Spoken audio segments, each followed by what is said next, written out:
Vladimir Putin está promovendo a destruição de um país e um genocídio na Europa por conta de uma coisa que só ele consegue ver. Isso para mim é sintoma de um estado avançado de demência ou estou colocando alguma coisa na vodka dele. Ou as duas coisas ainda. Por via das dúvidas, não acendam fogo por perto. Eu sou o professor Eduardo Simões e este é o nosso canal. Bem, nós vimos no vídeo passado o quanto a situação do mundo ficou perigosa com o esfarelamento repentino da União Soviética. E uma das coisas que mais preocupou as nações, os chefes de Estado, foi o que fazer com o arsenal nuclear da antiga União Soviética. E o país em desordem, se aquelas armas todas, armas poderosíssimas, caíssem em mãos erradas, ao mesmo tempo que essas armas começaram a ficar como que disponíveis, o mundo estava cheio de grupos terroristas muito ativos em vários lugares do mundo, inclusive na Europa Ocidental, né? E se uma dessas armas caísse na mão de um desses grupos terroristas, poderia viver aquela aventura do 007, um dos filmes do 007, né? O 007 contra a chantagem atômica. Até isso de repente se tornou possível de acontecer. E o que era pior de tudo é que o que sobrou da União Soviética, a Rússia agora, não tinha a menor condição de dar um fim seguro, de fazer um transporte seguro, retirar essas bombas, esses mísseis nucleares para um lugar seguro, dar um fim neles ou armazená-los de uma forma segura que não oferecesse risco para ninguém. Então, nesse momento, inclusive, foi indispensável, né, o dinheiro americano, o dinheiro europeu ocidental para financiar o desmonte do arsenal nuclear russo, para fazer com que ele fosse resguardado, protegido de possíveis desvios, né? Porque a pobreza era grande na Rússia, muito grande, e algum militar corrupto, algum burocrata corrupto podia muito bem tentar ganhar um dinheiro em cima disso, vendendo essas armas. E isso ninguém queria. Bom, foi no espírito desse rearranjo do arsenal nuclear russo e também no espírito do pacto que havia de redução das armas nucleares, de buscar reduzir os arsenais nucleares das superpotências na época e de outros países que começavam a entrar na corrida nuclear, que foi assinado um acordo chamado de Memorando de Budapeste, envolvendo a Rússia, o Reino Unido, os Estados Unidos, para tentarem fazer com que os países que surgiram da antiga União Soviética, especificamente a Ucrânia, a Bielorrússia e a Belarus e o Cazaquistão, né, que eles aquecessem, concordassem em abrir mão do seu arsenal nuclear que os russos haviam colocado nesses países, né, e que agora estavam nas mãos das novas lideranças em meio a um caos político-econômico tremendo em todos esses países e na Rússia, né. E então foi feito em dezembro de 1994, 5 de dezembro de 1994, assinado o Memorando de Budapeste. Esse memorando dizia respeito a cada um desses países, mas eu vou ler para vocês agora o memorando, um papel escrito, assinado por representante da Rússia. Não é uma fofoca de corredor, como o Putin está usando, que o Putin está usando para justificar a invasão da Ucrânia. É um documento assinado por diplomatas, gente responsáveis, representantes desses países, né, que dão à Ucrânia, à Bielorrússia, ou Belarus, e ao Cazaquistão garantias para que estes abram mão de seu arsenal nuclear, entreguem à Rússia, seja para colocá-los num acordo maior sobre a contenção de armas nucleares ou até para a destruição. Olha o que diz o memorando em relação à Ucrânia. Eu digo mais uma vez, um documento escrito e assinado pelos representantes dos países. A Federação Russa, o Reino Unido da Grã-Bretanha, Irlanda do Norte e os Estados Unidos da América reafirmam o seu compromisso com a Ucrânia, de acordo com os princípios da ata final da conferência, etc., etc., em respeitar a independência e soberania e as fronteiras existentes da Ucrânia. A Federação Russa, o Reino Unido, da Grã-Bretanha e os Estados Unidos da América reafirmam sua obrigação de abster-se da ameaça ou do uso da força contra a integridade territorial ou a independência política da Ucrânia e que nenhuma de suas armas jamais será usada contra a Ucrânia, exceto em legítima defesa ou de outra forma de acordo com a Carta das Nações Unidas. Estão entendendo? Estão ouvindo? A Federação Russa, o Reino Unido e Estados Unidos da América reafirmam seu compromisso com a Ucrânia de acordo com os princípios etc., de abster-se de coerção destinada a subordinar ao seu próprio interesse o exercício pela Ucrânia dos direitos inerentes à sua soberania e assim garantir vantagem de qualquer tipo. Entendeu?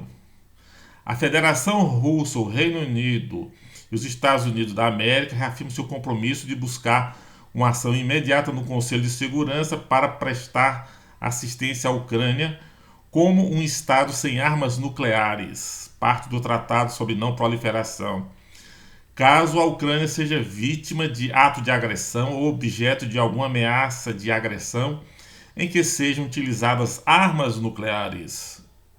Entendeu? A Federação Russa, o Reino Unido e os Estados Unidos da América reafirmam, no caso da Ucrânia, seu compromisso de não usar armas nucleares contra qualquer Estado que não possua armas nucleares.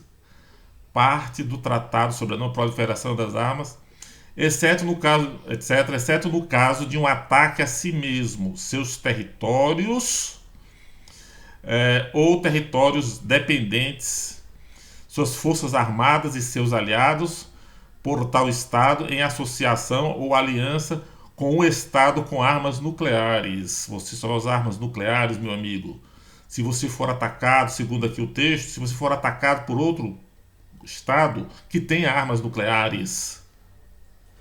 Está escrito. A Ucrânia, a Federação Russa, o Reino Unido da Grã-Bretanha, etc., consultar-se-ão caso surja uma situação que levante dúvidas sobre esses compromissos. Vocês entenderam o que está escrito aqui?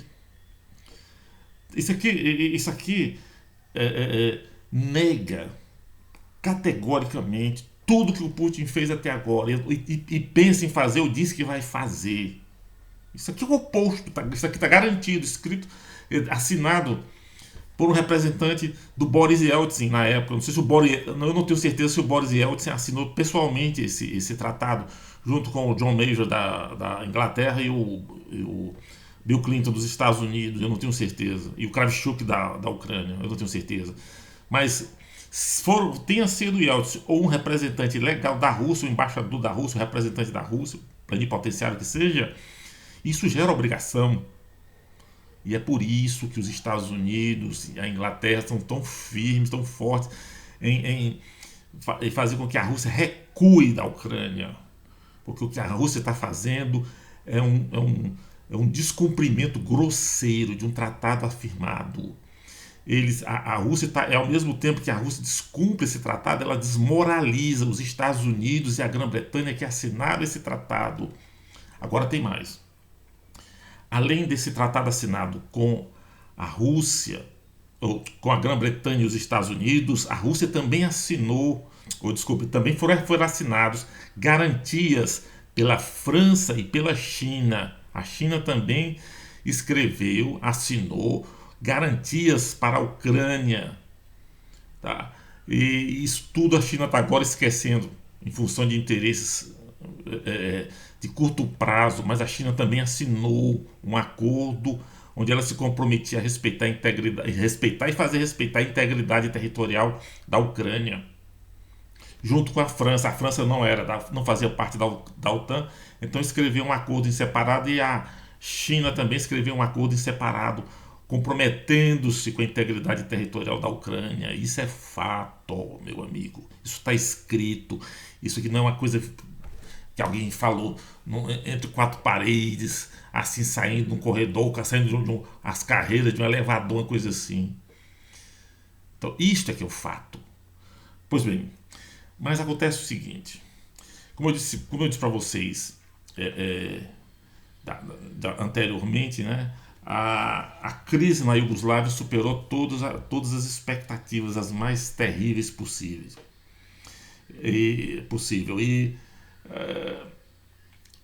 O resultado é que a coisa foi ficando tão grave, a coisa não desenrolava. Começou a guerra lá para cima com a Eslovênia, daqui a pouco a guerra passou para a Croácia, depois passou para a Bósnia-Herzegovina, daqui a pouco estava no Kosovo. Olha, acabava um conflito numa região da Iugoslávia, começava no outro. E a Sérvia, em todos esses conflitos, a Sérvia estimulando os seus nacionais, os que moravam, a gente da sua etnia que morava nessas outras regiões da Iugoslávia, a pegar em armas e criar repúblicas independentes, mais ou menos o que está acontecendo, que nós vimos em parte na Crimeia, e bem claramente nessas regiões do leste da Ucrânia, que agora a Rússia quer tomar a mesma sistemática. Então a Sérvia se colocava como aliada da Rússia e promovia as maiores barbaridades. Foi uma guerra horrorosa. E a Rússia simplesmente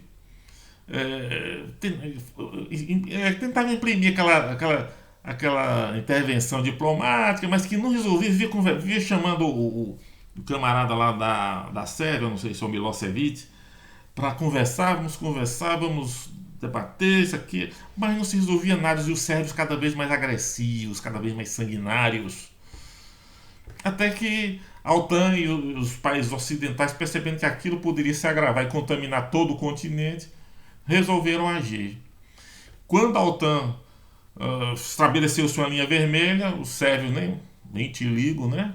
Então a OTAN entrou. Quando a OTAN entrou, o Yeltsin pula de lá. Não pode, não sei o quê, isso é contra os direitos humanos, é contra isso, é contra aquilo. Começa a falar que a OTAN está crescendo muito para as bandas de cá, isso não é bom, isso é uma ameaça a nós e tudo mais. A OTAN interviu e chamou o Yeltsin para conversa. Agora, para vocês terem uma ideia do que era o Boris Yeltsin era um alcoólatra, assediador. Ele aparecia, isso nós vimos na TV, ele completamente bêbado, trocando as pernas, andando pelos corredores daqueles edifícios imensos, aqueles palácios e tudo mais, onde ele ia para assinar acordos, se encontrava com chefes de Estado das maiores nações do mundo, das mais importantes e tudo. E ele chegava lá completamente bêbado, tropeçando, caindo para um lado, caindo para o outro, cutucando, passando a mão nas taquígrafas, nas intérpretes, nas secretárias, no pessoal do sexo feminino que estava por perto, enfim. Era um alcoólatra assediador da pior espécie. Mas se tu for transformar em herói na Rússia, depois que resistiu à tentativa de golpe do Partido Comunista, né, e com o exército, isso no final, para você ver a desordem, a bagunça que estava a União Soviética, um homem desse calibre, e isso não foi de uma hora para outra, né? Um homem dessa natureza assumiu a frente, tornou-se herói do país e se tornou o primeiro presidente da Rússia. Pois bem, então o Yeltsin foi chamado para assinar junto com a OTAN aquilo que é chamado ato fundador das relações OTAN-Rússia. O ato fundador foi assinado em maio de 1997. Foi um texto de princípios que normatizava as relações que aconteceriam dali para frente entre a OTAN e a Rússia. E não tinha nada a ver com o não avanço para leste. E o Yeltsin assinou.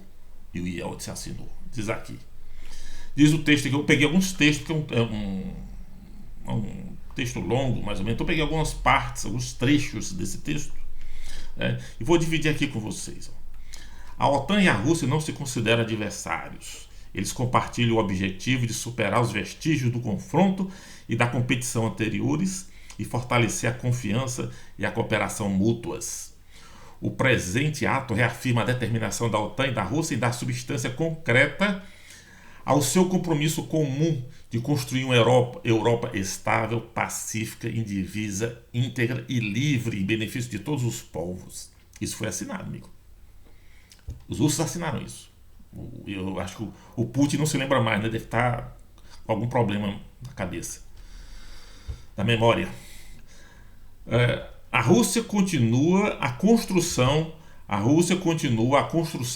diz outro trecho mais adiante, de uma sociedade democrática e a realização de sua transformação política e econômica. A Rússia se comprometeu com a democracia, com os países europeus. Está desenvolvendo o conceito de sua segurança nacional e revisando sua doutrina militar para garantir que sejam totalmente consistentes com as novas realidades de segurança. A Rússia efetuou reduções profundas de suas forças armadas, retirou as suas forças numa escala sem precedentes dos países da Europa Central e Oriental e dos países bálticos e retirou todas as armas nucleares para o seu próprio território nacional.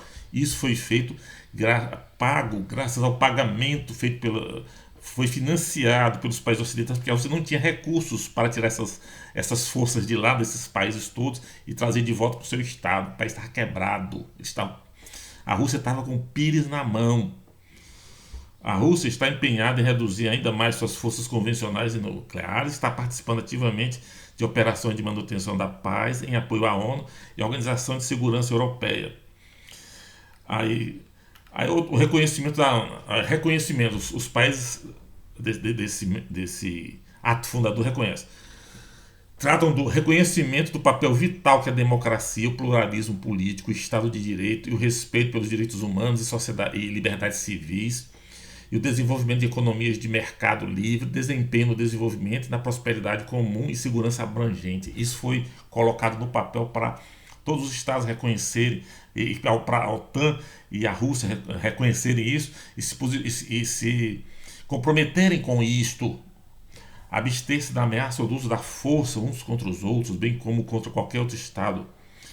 Sua soberania, integridade territorial e independência política de qualquer maneira inconsistente com a Carta das Nações Unidas e com a Declaração dos Princípios Orientados, etc, etc. E o ato final de Helsinki tem que se abster da ameaça ou do uso da força uns contra os outros, etc. É isso que está acontecendo na Ucrânia? É isso que está acontecendo lá? Respeito pela soberania, independência e integridade territorial, isso é um compromisso. Integridade territorial de todos os estados e seu direito inerente de escolher os meios para garantir, olha só, olha bem aqui, e seu direito inerente de escolher os meios para garantir sua própria segurança, a inviolabilidade das fronteiras e o direito de autodeterminação dos povos, conforme consagrado na Alta de Helsinki, etc, etc. Olha aí, os estados, a OTAN e a Rússia reconheceriam que cada estado tem o direito de escolher a aliança, a forma como vai promover a sua segurança, inclusive a aliança que vai entrar, mas vamos mais adiante. Para realizar as atividades e objetivos previstos por essa lei, desenvolver abordagens comuns para a segurança europeia, etc., a OTAN e a Rússia criarão um conselho conjunto permanente OTAN-Rússia. Tentou-se criar esse conselho. A Rússia foi inclusive convidada para as manobras da OTAN. Numa dessas manobras, os delegados simplesmente foram expulsos do evento porque estavam espionando. Olha só, as disposições dessa lei, mas aqui vem mais, as disposições desta lei não conferem à OTAN ou à Rússia de forma alguma o direito de veto sobre as ações do outro, nem infringem ou restringem os direitos da OTAN ou da Rússia à tomada de decisão e ação independentes. Eles não podem ser usados, esses artigos todos dessa lei, como meio para prejudicar os interesses de outros estados. Os estados membros da OTAN reiteram que não têm nenhuma intenção, nenhum plano e nenhuma razão para implantar armas nucleares no território de novos membros, nem qualquer necessidade de mudar qualquer aspecto da postura nuclear da OTAN ou da política nuclear. Não prevêem nenhuma necessidade futura de fazer isso. Todas as garantias foram dadas à Rússia. E a Rússia não tem como alegar assim, que tal fato, tal fato, tal fato, como uma ameaça ao seu território. Nunca uma força da OTAN ou uma decisão tomada na OTAN prejudicou alguma coisa, algum ato, alguma ação dentro do território russo, exceto quando os russos queriam violentar, queriam massacrar outros povos, que aí a OTAN se levantava. E aí alguns que poderiam estar ganhando com aquela intervenção, com aquele massacre, perdiam. Lá dentro da Rússia. Perdiam. Perdia a chance, né? Só isso. Então, está claro, está perfeitamente claro que, por esses documentos, que a Rússia sabia e assinou claramente, conscientemente, que a OTAN poderia perfeitamente crescer para o leste, que a OTAN não pretendia fazer nenhuma agressão para a Rússia, como até hoje não fez, apenas defende o seu território, o território dos seus membros. É uma aliança que nasceu defensiva e permanece defensiva, sem nunca ter, inclusive quando os Estados Unidos pediu autorização para a Rússia para ter bases para poder agir contra o Talibã no Afeganistão, a Rússia só concedeu o direito de passagem de equipamento não militar. Ele criou problema, os americanos tiveram que se virar que fosse. Respeitaram perfeitamente, sempre que puderam, respeitaram, sempre que houve situação, que se criasse a situação, respeitaram os direitos da Rússia. E foi que a Rússia. E o Rússia de Putin. Por que de repente em 2007 o Putin começa a levantar essa lebre? A OTAN desrespeitou acordos feitos, desrespeitou promessas feitas e tudo mais. Promessas que ele não consegue citar uma única lei, uma única regra, um acordo, um único tratado onde tenha isso. Porque os tratados que existem são esses que eu li para vocês. E nele está claro que é a Rússia quem está desrespeitando tratados escritos. Bem, e tem mais. Por que a Rússia não entrou para a OTAN? Havia essa perspectiva, se a Rússia entrasse para a OTAN, ficaria tudo em paz, beleza. Mas em que condições a Rússia ia entrar para a OTAN? Teria que, pelo menos, a OTAN foi feita para preservar um modo de vida, uma cultura ocidental, democrática. A Rússia tinha que entrar comprometida com esses valores de democracia e tudo mais. E como é que as coisas aconteceram na Rússia? Enquanto o Boris Yeltsin estava no governo, a coisa parecia que podia ir para esse caminho. Mas quando o Putin chegou ao poder, ele claramente, já nos primeiros momentos, começou a dar a entender que a coisa não seria dessa forma, que haveriam mudanças e mudanças drásticas no sentido de voltar ao antigo passado soviético, de quem o Putin é herança. O Putin é uma cria do Estado soviético, ele é um ex-agente burocrata da KGB. Ele está tentando, acho que desde o início, e os sistemas, é claro, de espionagem estavam funcionando, todo o sistema de informação, espionagem, inteligência, contra-inteligência, pegam tudo, percebem tudo, e também ninguém é tolo, né? Ele começou a perseguir a imprensa, ele não se contenta só em perseguir, exilar o cara, ele manda matar lá onde o cara estiver. Quer dizer, as ações que o Putin fez envenenando opositores e opositores políticos e jornalistas em outros países qualificam a Rússia perfeitamente como um Estado terrorista. O que ela está fazendo na Ucrânia apenas em larga escala, o que o Putin já vinha fazendo desde o início do seu governo, exterminando um a um aqueles elementos que lhe eram adversos. E havia mais ainda. Ainda no governo do Boris Yeltsin, houve o caso, a Primeira Guerra Chechena. E foi uma guerra maluca, foi uma mortandade, foi um massacre, uma mortandade. Calcula-se que entre um quinto e um quarto da população chechena foi assassinada nessas guerras. Agora ninguém sabe ao certo porque não se deixa. A Rússia fechou o acesso da imprensa. Mas na Primeira Guerra Chechena, eles cercaram a cidade de Grozny de canhões e bombardeio. Nisso os russos sempre investiram muito na artilharia. Isso com a população toda dentro. Então, a Segunda Guerra já com o Putin foi uma guerra de massacres horríveis, massacres pontuais mais horríveis e desumanos. Ora os chechenos faziam um ato terrorista horroroso, ora as tropas russas iam lá e davam o troco, também horroroso aquilo. Então foi uma guerra de massacre, foi uma guerra pré-histórica. Isso. Como é que você vai aceitar um país desse na OTAN? Aí logo depois dessas declarações, o Putin começou a fazer essa declaração porque ele já está pensando em intervir na Geórgia, acho que em torno de 2008, mais ou menos, um pouco tempo depois dessa declaração, ou mais ou menos no mesmo período, ele ataca a Geórgia e teria tomado toda a Geórgia se não tivesse havido um gesto assim dramático, romântico de vários líderes europeus indo para a capital da Geórgia enquanto as tropas russas vinham. Aqui você não vai destruir tudo, não. Pelo menos o Estado você vai manter. A Geórgia não entra na OTAN, mas o Estado continua permanente, continua existindo. Então eles iam para destruir tudo na Geórgia.